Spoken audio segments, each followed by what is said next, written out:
Bonjour, bonsoir, bienvenue dans cette principale édition de la soirée. Tout de suite, les titres. Électricité d'abord pour parler des compteurs Woyofal. Dans l'intention de baisser la tension, le ministre des Énergies annonce que la troisième tranche va être supprimée pour ce qui concerne donc ce compteur d'énergie électronique prépayé. Il l'a fait savoir ce matin à l'Assemblée nationale lors du vote du budget de son département. Nous y serons bien évidemment pour parler également de l'industrie. Le prix plancher de l'arachide est fixé à 280 francs le kilogramme. Une annonce du Premier ministre Amadou Ba lors d'un conseil interministériel qu'il présidait. La campagne de commercialisation de l'arachide va être lancée la semaine prochaine et s'annonce prometteuse selon les autorités. Vous comprendrez pourquoi dans cette édition. À quand l'adoption du projet de loi sur le statut des Dara à l'Assemblée nationale? Après sa validation donc en Conseil des ministres, un atelier sur la question a réuni ce matin maîtres coraniques, membres d'organisations des droits de l'homme et les représentants du ministère technique. Des parlementaires étaient également de la partie, ont fait des promesses. Khadija Anda Diouf nous en dira plus. Comme chaque samedi, El Hadj Malick Cissé nous revient avec l'essentiel des actualités traitées au courant de la semaine. Dans les quotidiens, nos confrères sont revenus sur le vote du budget du ministère de l'Éducation nationale avec les points abordés par les parlementaires. En prévision de la présidentielle, El Hadj Malick Cissé s'est arrêté également sur le choix porté sur Bassirou Diomaye Faye pour être le plan B de l'ex-parti PASTEF. Nous ferons le point en fin d'édition. Et le développement, c'est dans une poignée de secondes.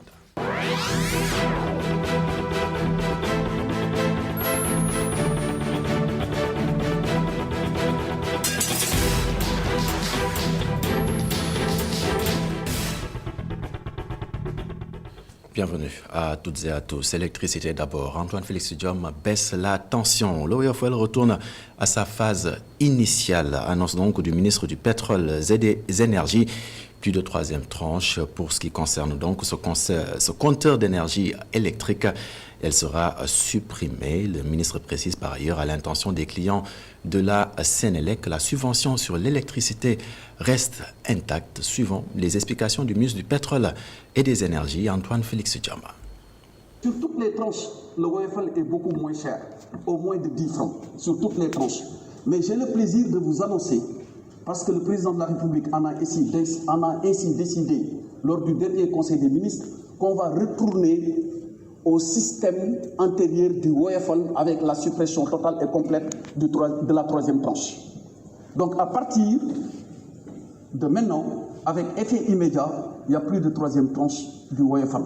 Les différents clients de Sénélec, qui sont approximativement autour de 2 355 000 clients à date, dont les 1 300 000 concernent la première tranche. Donc, les clients à faible revenu, qui sont totalement subventionnés. Contrairement alors à ce qui a été dit tantôt, le président de la République est parti de 1660 villages à plus de 6200 villages. Alors, ce qui correspond à un taux de 61%. Donc, il part de 24% à 61%. Des propos que le ministre du Pétrole et des Énergies donc a tenu lors du vote du budget de son département, arrêté à plus de 501 milliards de francs CFA. Dans une semaine, la campagne de commercialisation de l'arachide va être lancée. Le prix plancher est fixé donc à 280 francs le kilogramme. Une campagne qui s'annonce prometteuse avec une production d'arachide estimée à plus d'1,7 million tonnes d'arachide, d'après donc le Premier ministre Amadou Ba. Il confirme le budget donc des 100 milliards, dont 28 milliards pour la subvention des semences d'arachide contre 14 milliards lors de la campagne donc précédente. Il a présidé hier un conseil interministériel. C'était à la primature, suivant le compte rendu signé à Midjoufa. L'attente a été longue pour les acteurs, mais ce n'est qu'une question de jours désormais. À partir du 30 novembre prochain, démarre la campagne de commercialisation arachidière. Après des heures de discussion, les acteurs de l'agriculture et le gouvernement sont finalement tombés d'accord sur un prix plancher arrêté à 280 francs le kilogramme, selon le Premier ministre Amadou Ba. Le prix plancher proposé est de 280. Je parle bien d'un prix plancher par kilogramme. Ce prix consensuel devrait assurer une commercialisation satisfaisante pour tous les acteurs impliqués. Les ministres des Forces armées, de l'Intérieur, des Finances, de l'Agriculture et du Commerce prendront les mesures nécessaires pour le démarrage des opérations de collecte à partir du 30 novembre 2023. Pour une bonne campagne, le ministre des Finances et du Budget s'engage à payer la facture de la dette que l'État doit aux opérateurs privés dans les plus brefs délais. Les ministres des Finances et de l'Agriculture poursuivront les efforts entrepris en vue de payer les factures des opérateurs en instance dans les meilleurs délais et mettront en place des comités de suivi technique et financier de la campagne de collecte impliquant tous les acteurs. Le ministre de l'Agriculture devra, dans les meilleurs délais, remettre les lettres de constitution de stock aux opérateurs semenciers afin de leur faciliter la collecte. Le Premier ministre invite aussi la Sonacos à prendre ses dispositions pour l'approvisionnement. La Sonacos devra prendre les dispositions nécessaires pour son approvisionnement et veiller au bon déroulement de la collecte. Selon ces acteurs agricoles, la campagne s'annonce prometteuse avec une production d'arachide estimée à plus de 1,7 million de tonnes. D'après eux, tous les signaux sont au vert pour une campagne sans faille pour l'année 2023-2024. Et au-delà du prix, le gouvernement s'engage à prendre des mesures pour assurer une campagne sans faille et les dettes de l'État envers les privés seront payées, affirme Samba Ndiobelka. Au regard des enjeux, il propose de redynamiser le comité de suivi de la campagne de commercialisation de l'arachide. Le ministre de l'Agriculture, de l'équipement rural et de la souveraineté alimentaire s'en explique au micro de Ami Diouf. Prendre des mesures urgentes et idoines devient une condition sine qua non de réussite de cette campagne. D'où l'intérêt de partager avec vous les 10 mesures phares qui nous semblent essentielles pour mener à bien cette campagne de commercialisation. Il s'agit notamment, comme première mesure, de valider le prix plancher aux producteurs proposé par le Sénat. À ce niveau, la date du 30 novembre 2023 a été proposée par les acteurs du Sénat pour la collecte. Ceci permettra de prévenir le phénomène de Mbapat, comme on dit, d'où le bradage, dès le début de la campagne de commercialisation. À notifier les lettres de constitution de stock de semences certifiées, à la réactualisation et à la redynamisation du comité de suivi de la campagne de commercialisation de l'arachide. Cette initiative va permettre de suivre la campagne à travers un cadre de concertation des acteurs, à encadrer la collecte des graines destinées à l'exportation, pour préserver la bonne image de notre arachide, à interdire l'exportation de semences d'arachide. Conformément à la réglementation en vigueur, notamment le décret numéro 2010-15 du 13 janvier 2010 et le protocole d'accord relatif aux exigences phytosanitaires de l'arachide du Sénégal vers la Chine, l'exportation des semences d'arachide est formellement interdite. À renforcer la surveillance aux frontières, pour sécuriser les matières premières, à trouver une formule permettant de faire fonctionner les usines et unités de transformation déjà existantes au Sénégal. L'Assemblée nationale, de son côté, renforce les caisses plutôt du ministère du Développement industriel des petites et moyennes industries. Son budget a été donc voté hier soir et a été arrêté à plus de 50 milliards de francs CFA. Voté plusieurs interrogations autour de la politique de l'État dans le secteur. Certains députés jugent le rythme pas assez soutenu. De son côté, le ministre note des avancées, un secteur boosté notamment avec les agropoles ou zones économiques spéciales. Les détails, c'est avec Abraham Poulpouya et Moussa Fala. Lors du passage du ministre, la politique industrielle du Sénégal au menu, les députés ont interpellé le ministre sur l'importance du pôle de Diamniadio, le parc industriel, les agropoles, les zones économiques, surtout la relance des industries dans notre pays. Le ministre, son Excellence M. Macky Sall, a compris que l'industrie est le fer de lance de l'économie, qu'il ne peut pas avoir de développement sans industrie. Monsieur le ministre, vous avez donné corps à notre industrie. Mooy Pitexka bi Exotexka. J'ai vu dans le rapport que yéen a ngi ci mais dañ leen doon bëgg a wax avec le ministre des Finances ngeen gën a góorgóorlu ngeen jàppale ñu ci ba Pitexka bi gën a taxaw parce que bu taxawee dina jàppale xale yi Louga yi ci chômage bi parce que dina mën a embaucher lu bëri ci xale yi te chômage bi dina wàññeeku. Pour certains députés, le montant du budget doit être augmenté pour développer l'industrie au Sénégal. Entreprise boo sancee entreprise tey balaa moo am ñetti at juróom benn fukk. Notre économie est contrôlée par les étrangers. Notre patronat ne contrôle rien du tout. Nous ne pouvons pas insérer les 300 000 nouveaux demandeurs d'emploi. Désert du Sahara ndaw yi ñu ngi jël gaal yi di dem Europe. Pour défendre son budget, le ministre du Développement industriel des petites et moyennes industries est revenu sur les programmes de l'État pour développer le secteur. Nous devons installer 5 agropoles. L'agropole sud doit nous permettre de transformer les produits cultivés en Casamance. Ce projet va permettre d'éviter des pertes. Après la discussion générale, les députés ont voté et adopté le projet de loi. Le budget est arrêté à 50 milliards de francs CFA. Et le statut des Dara préoccupe autant des parlementaires que des organisations des droits de l'homme. C'est dans ce sens qu'Amnesty Sénégal, en collaboration avec les représentants des ministères techniques et les maîtres coraniques, ont tenu donc un atelier d'échange sur la question. Les débats portaient essentiellement sur le projet de loi portant statut des Dara, adopté donc en Conseil des ministres en juin dernier. Les acteurs attendent son adoption par l'Assemblée nationale et les maîtres coraniques restent optimistes. Les détails avec Khadija Ndadjoufa. L'Amnesty International Sénégal a organisé un atelier d'échange sur le projet de loi portant sur le statut des écoles coraniques adopté en Conseil des ministres.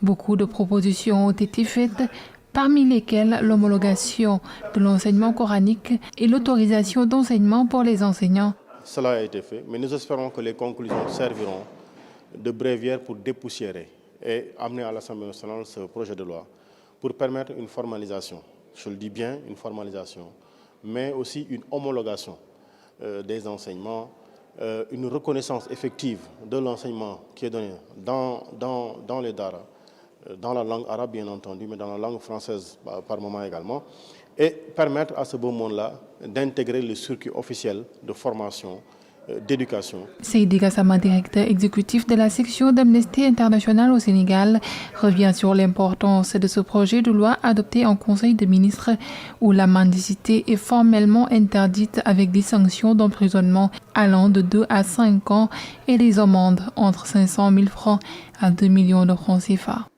Il y a des lois qui existent, notamment la loi de 2005, qui évidemment punit toute exploitation de l'enfant par la mendicité. Une fois que la loi est adoptée, une fois que l'État va commencer à financer les écoles coraniques, tout maître coranique qui enverra les enfants dans la rue va s'exposer, n'est-ce pas, aux sanctions prévues par cette loi. Et ce sont des sanctions extrêmement sévères qui peuvent aller d'une peine d'emprisonnement de 3 à 5 ans. Donc, il est important que la loi soit adoptée, que les écoles coraniques soient organisées, n'est-ce pas, et que, évidemment, après cela, qu'on puisse appliquer les lois qui sont prévues aux récalcitrants. L'Amnesty et les Serigne Dara espèrent que cette loi sera adoptée à l'Assemblée nationale et au plus vite. Je voudrais en tout état de cause lancer un appel solennel au président Macky Sall pour lui demander de faire adopter très vite cette ex-loi.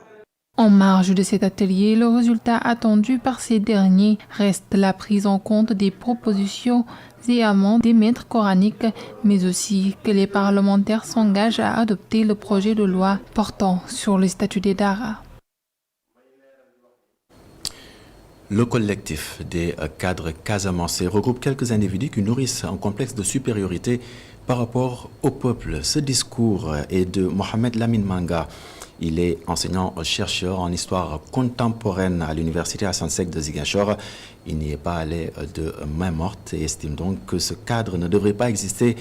L'universitaire va plus loin et estime ainsi que ce collectif est à l'origine de tous les problèmes que vit actuellement le maire de Ziguinchor. Il s'agit bien sûr de Ousmane Sonko. Les détails, c'est avec Hassan Ba. On ne doit pas continuer à créer l'amalgame et à entretenir l'altérité entre la Casamance et l'État du Sénégal. Alerte Mohamed Lamine Manga, enseignant-chercheur en histoire moderne contemporaine, mention histoire politique à l'université Assane Seck de Ziguinchor. Malheureusement, il y a un groupe d'individus qui s'arrogent un titre, qui s'arrogent disons, une responsabilité qui n'est pas la leur. Ils se disent cadres casamançais et je dois dire que ce n'est que dans cette région-là où on entend parler de cadres. Vous n'entendez jamais parler de cadres Thiessois, de cadres saint-lusiens, de cadres tambacoundois. On n'a pas besoin de clamer, n'est-ce pas, un statut. On le vit, on le pratique. Ces gens sont tout le temps situés du mauvais côté de l'histoire. Ils n'ont jamais assumé leur casamancité. Ils n'ont jamais assumé leur rôle d'élite pour, n'est-ce pas, éclairer le peuple. Je considère qu'en fait, c'est un mot qui ne doit pas exister. Ce collectif, c'est juste quelques individus qui sont mis ensemble et qui nourrissent un complexe de supériorité par rapport au peuple. Pour l'enseignant-chercheur à l'université Assane Seck, ce collectif de cadres casamançais est à l'origine de tous les problèmes que vit actuellement le maire de Ziguinchor. Et aujourd'hui, si le maire de Ziguinchor est dans cette situation en réalité, c'est à cause d'eux. C'est eux qui l'ont mis dans le pétrin. Je militais dans PASTEF, mais j'ai quitté très tôt parce que j'ai compris que des gens comme Atepa, qui n'ont jamais joué vraiment le rôle qu'il fallait dans la région, ils allaient l'entraîner dans le gouffre. Le collectif ne fait que mettre de l'huile au feu, avec des agissements nuisibles à la région et à l'État, dénonce Mohamed Lamine Manga. C'est pas pour rien que d'ailleurs Djamakoun parlait, quand il les interpellait, il parlait de cadres casamanqués, parce qu'ils ont tout le temps été du mauvais côté de l'histoire. Où sont-ils? Ils ne sont pas dans la région. Ils ne partagent pas le quotidien des populations casamancaises. Et ils se mettent à Dakar et c'est comme si c'est pour mettre de l'huile au feu. Mohamed Lamine Manga soutient que c'est une élite qui donne une mauvaise image de la Casamance. Pour lui, ils sont toujours du mauvais côté de l'histoire. Eux aussi sont très remontés. Voilà pourquoi les membres de la Chambre des métiers de Kaolack ont décidé de ne plus participer à la foire internationale de la région. Les responsables de ce cadre ne se sentent pas suffisamment impliqués dans le processus d'organisation de cette foire. Cette structure régionale a fait face donc aux journalistes pour dénoncer la manière dont elle est traitée par la Chambre des métiers, par la Chambre de commerce de Kaolack. Aoudia est le secrétaire élu de la Chambre des métiers de Kaolack. Nous écoutons ses explications au micro de Sekou Diallo. Je souligne que du temps de Elhadj Seyni Seck, président de la Chambre des métiers de Kaolack, les choses allaient tellement bien que lorsque l'idée de créer pour la première fois une foire artisanale appelée Foreca est née en 2006, nous avons travaillé en synergie en 2009 avec les chambres consulaires et des sponsors. Mais hélas, de 2009 à 2015, nous avons connu des moments difficiles, mais sans essayer de forcer par nous seuls. C'est en 2016 que nous avons connu la première FICA organisée par la Chambre de commerce de Kaolack, dont nous étions co-organisatrices. Que de nom. Malgré cela, dans un rapport final, après la foire de 2016, il était question d'une meilleure prise en compte des intérêts des artisans en impliquant davantage la Chambre de métier avant, pendant et après les événements. Cela n'a jamais été respecté. Maintenant, la goutte d'eau qui a fait déborder le vase, c'est que l'on vient d'apprendre par voie WhatsApp que la prochaine foire se prépare. Constatant la discrimination qui sévit et la confiscation de l'air confiée aux artisans qui nous a été confisquée effectivement, pardonnez-moi la tautologie, au cœur de ville de Kaolack, nous signalons notre retrait total par rapport à cette organisation de la FICA. L'Association nationale pour l'intensification de la production laitière a signé ainsi un protocole d'accord avec, plutôt pour la 5e opération d'importation de génisses gestantes afin de permettre bien sûr l'atteinte de l'autosuffisance en lait au Sénégal. 2000 vaches à haut potentiel laitier seront réceptionnées en début d'année 2024. Suivant les explications de Daouda Dia, il est le ministre de l'élevage et des productions animales. Il est au micro de Babacar Seck. Mon département s'est résolument orienté vers la production de denrées alimentaires stratégiques comme le lait, la viande, le poulet et les œufs de consommation pour ce qui est des produits d'élevage. C'est la raison pour laquelle Son Excellence, Monsieur le Président de la République, Macky Sall a décidé, lors de la réception des vaches importées dans le cadre de l'ANIPL 4, d'augmenter substantiellement le budget affecté à cette opération afin de porter le nombre de sujets importés de 1200 à 2500 par an, tout en maintenant la subvention qui s'est passée de 30 à 50%. Cet effort important du gouvernement au défi du secteur, au profit du secteur privé de l'élevage laitier, a nécessité la mobilisation d'une enveloppe de 2,5 milliards de francs CFA déjà inscrits dans le budget d'investissement de mon département au titre du budget 2024. Cette opération inédite vise à booster rapidement et durablement la production laitière en perspective de l'atteinte de l'objectif de souveraineté alimentaire avec un impact certain en termes de création d'emplois durables et de revenus décents, notamment pour les jeunes et les femmes. Place à présent à la rubrique article de la semaine. À la une de l'actualité de la semaine, le déficit d'enseignants, donc les DARA, les abris provisoires, la question des enseignants décisionnaires, entre autres points abordés par les parlementaires lors du vote du budget du ministère de l'Éducation nationale, estimé à plus de 909 milliards de francs CFA contre 778 milliards en 2023, soit une hausse de 130 milliards de francs CFA.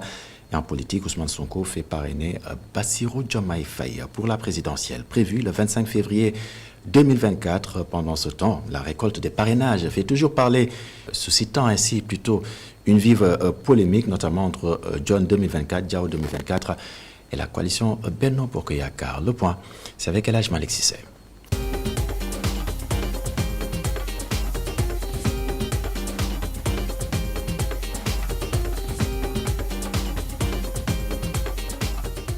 Le projet de loi de finances initiale présenté samedi dernier à l'Assemblée nationale par le ministre des Finances et du Budget, Mamadou Moustapha Ba, a été bien relaté par la presse quotidienne.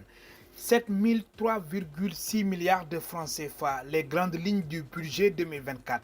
Titre Le Soleil. L'As de Anne relève une forte augmentation des dépenses d'investissement évaluées à 2138,4 milliards de francs CFA, soit une hausse de près de 23,3% et un risque de surendettement modéré. Selon Enquête, le projet de budget 2024 connaît une hausse des recettes de 818,8 milliards de francs CFA et une prévision de croissance de 9,2% en 2024. Restons toujours à l'Assemblée nationale. Source A revient sur le passage du ministre de l'Éducation nationale, Cheikh Oumar Anne, lors du vote du budget de son département pour l'exercice 2024. Hausse de 130 milliards de francs CFA du budget, abris provisoires, écoles construites depuis 2012, situation des enseignants dans les DARA. Cheikh Oumar Anne s'explique selon le journal. Il souligne que la hausse du budget découle de l'impact financier issu des accords entre l'État et les enseignants, l'impact des réclamations des décisionnaires et les dotations des nouveaux collèges. Avec un budget de près de 1000 milliards de francs CFA pour l'éducation, l'argent ne fait pas le bonheur, dit le quotidien, qui précise que le gros de ce budget est consacré aux dépenses de personnel. Le déficit d'enseignants, les DARA, l'alimentation scolaire, la réception des abris provisoires, la question des enseignants décisionnaires ont été entre autres les préoccupations des députés, signale la publication. En politique, là se fait l'écho des difficultés rencontrées par Mohamed Boun Abdallah Dionne et Mame Boye Diao dans la récolte des parrainages. Dionne et Diao, ex-membres de l'Alliance pour la République APR, le parti de Macky Sall, sont candidats déclarés à la présidentielle de février 2024. Déjà à quelques jours du bouclage du processus de collecte de parrainage, des remous sont constatés de part et d'autre à Dionne 2024 et à Diao 2024, avec des responsables qui décident de s'en aller en emportant les signatures qu'ils avaient collectées, précise l'AS. Selon le quotidien, Mohamed Boun Abdallah Dionne ne pourra pas compter sur 6 de ses délégués régionaux en vue de la prochaine élection présidentielle pour laquelle l'ancien Premier ministre a déclaré sa candidature. Ses préposés à la coordination de sa campagne de collecte de parrainage lui ont tourné le dos pour rejoindre l'actuel Premier ministre Amadou Ba. Après les revers à la CEDEAO et à la Cour suprême, Ousmane Sonko capitule. Bassirou Diomaye Faye au front, affiche à sa une tribune. 4 personnalités proches d'Ousmane Sonko, dont le député Guy Marius Sagna, ont déclaré dimanche dernier avoir désigné Bassirou Diomaye Faye, candidat à l'élection présidentielle du 25 février 2024, et demandé aux Sénégalais de parrainer sa candidature. Bassirou Diomaye Faye, secrétaire général et numéro 2 de l'ex-parti PASTEF Les Patriotes, dissous le 31 juillet dernier, est placé en détention depuis avril dernier. BDF, âgé d'une quarantaine d'années, est un inspecteur des impôts et des domaines, arrêté pour outrage à magistrat, diffusion de fausses nouvelles et diffamation envers un corps constitué. Il est placé en détention depuis 7 mois. Besbi le jour affiche à sa une sa candidature incertaine. Sonko se décide la voix basse. Pour Vox Populi, Sonko fait parrainer Diomaye pour l'élection présidentielle de février 2024. Ses camarades signalent que parrainer le candidat Bassirou Diomaye Faye ne signifie nullement une abdication quant à la candidature du président Ousmane Sonko. L'Observateur annonce que dans le cadre de la lutte contre la corruption, Macky Sall a décidé d'élargir la liste des assujettis à la déclaration de patrimoine. Macky Sall va élargir l'éventail des personnes assujetties au dépôt de la déclaration de patrimoine. 2 projets de loi ont été adoptés ce mercredi 22 novembre en Conseil des ministres pour renforcer les compétences de l'OFNAC et introduire de hauts fonctionnaires de la justice et de l'administration territoriale dans le régime de la déclaration de patrimoine. De nouvelles dispositions sont introduites dans le texte pour corser les sanctions, rapporte l'Obs. Le président Macky Sall a inauguré jeudi la Maison des Nations Unies de Diamniadio.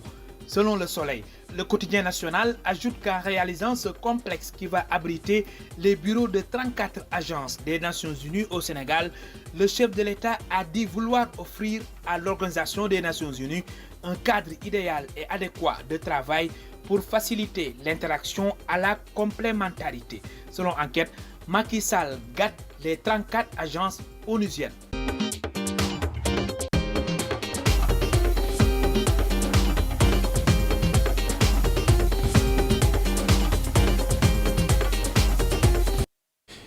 C'est donc la fin de ce rendez-vous avec l'information. Très heureux de vous l'avoir présenté.